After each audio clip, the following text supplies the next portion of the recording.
Hello guys, for today's video is mag-unbox tayo at magre-review ng Santal. Ito yung mga motor parts na aftermarket.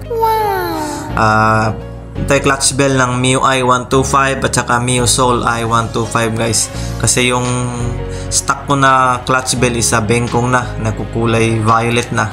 Tsaka nagko-cross na siya ng dragging. So kung naghahanap kayo ng mga mura na mga motor parts, pwede kayo nito. Pwede kayo sa Santal product guys, napakaganda. Tsaka premium na premium yung yung pagkakabalot niya, naka-foam, tsaka naka-plastic pa sa loob. Tsaka safe na safe guys yung pagkakano niya, yung box niya.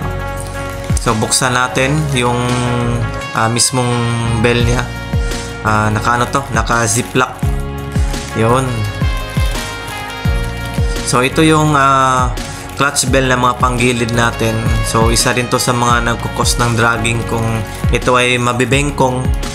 Ito yung isa sa mga nagkukos ng dragging pag nag-aarangkada kayo. So yan, nagkukulay violet yung gilid niyan, tsaka numinipis, kaya hindi lumalapat o hindi pantay yung lapat yung clutch lining niya.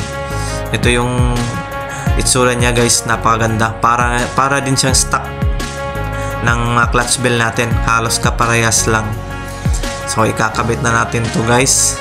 Ayan napaka premium ng dating niya, tsaka pulido yung pagkakagawa. So kakabit na natin guys. So kinakabit ko na yung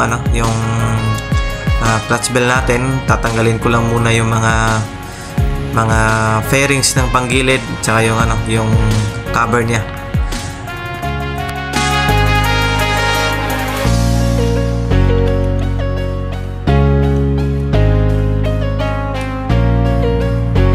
Ito yung isa sa mga reasons guys kung bakit ako nagpalit ng clutch bell. Tsaka ito yung isa sa mga nagkukos ng dragging, yung bengkong na yung yung clutch bell.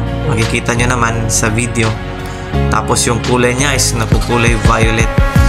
Yan yung sign na hindi na lumalapat ng maayos yung clutch lining.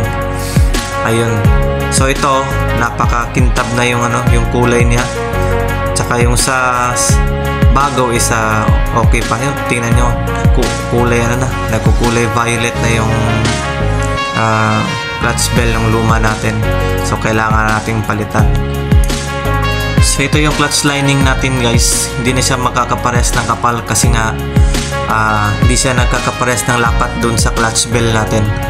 So ito yung nagkukos ng dragging ng mga panggilid natin. So yun, kinabit na natin guys yung ating clutch bell at susubukan na natin to ngayon.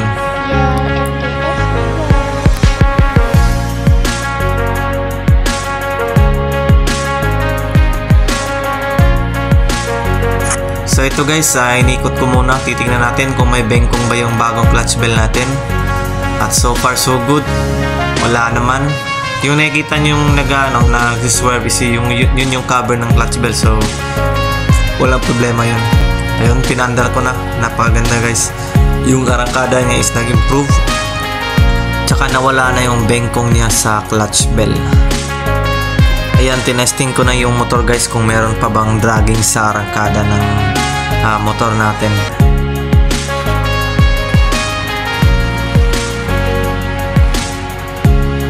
So ayun, nawala yung dragging sa arangkada ng motor natin.